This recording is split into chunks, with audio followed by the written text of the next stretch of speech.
स्वामी विवेकानंद जी ने कहा था, उत्तिष्ठित जागृत प्राप्त वरेण्य बोधता।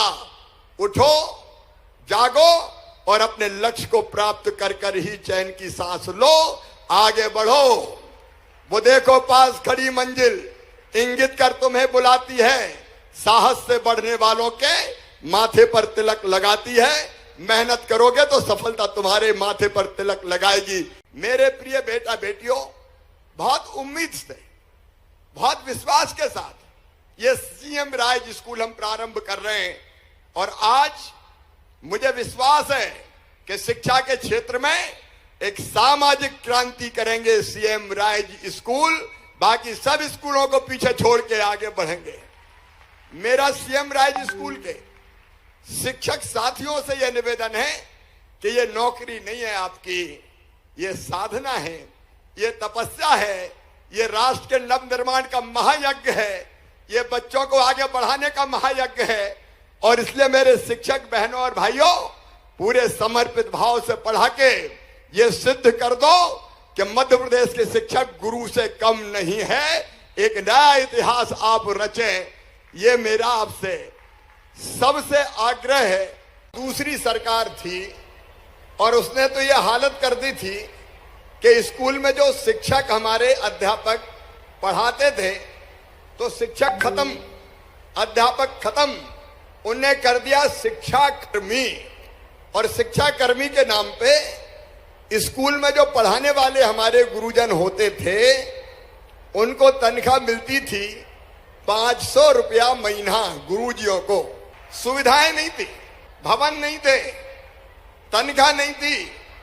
और इसलिए हमारे शिक्षा के क्षेत्र में काम करने वाले गुरुजी अधिकांश टाइम आंदोलन ही करते रहते थे कि हमारी तनख्वाह बढ़ाओ। और इसलिए एक तरफ हमने कर्मी कल्चर खत्म कर दिया।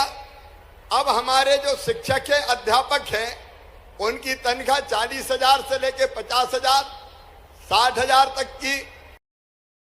क्या स्कूलों की बिल्डिंग बहुत अच्छी होनी चाहिए कि नहीं? वहां प्रॉपर फर्नीचर होना चाहिए कि नहीं? स्कूलों में प्रयोगशाला होना चाहिए कि नहीं? स्कूल में लाइब्रेरी होना चाहिए कि नहीं? स्कूल में स्मार्ट क्लास होनी चाहिए कि नहीं?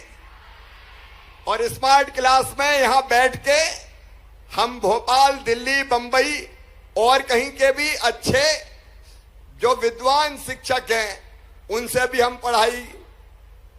भी हम लेक्चर सुन सकें। स्कूल में खेल का मैदान होना चाहिए कि नहीं? स्कूल में खेल का सामान होना चाहिए कि नहीं? तो ये सारी सुविधाएं होना चाहिए। और उसके साथ हमारे कर्मठ, लगनशील और समर्पित हमारे टीचर्स, हमारे शिक्षक, हमें पढ़ाने वाले गुरु होने चाहिए कि नहीं? तब ये कल्पना आई कि ऐसे स्कूल बनाए जाए। तो मुझे कहा कि उसमें तो पैसा बहुत लगेगा। अरे मैंने कहा भांजिया पढ़ेंगे, पैसा लग जाए तो लग जाए, पैसा लगाया जाएगा, बाकी जगह कटौती कर देंगे, लेकिन प्राइवेट स्कूल से अच्छे स्कूल बना के दिखाएंगे।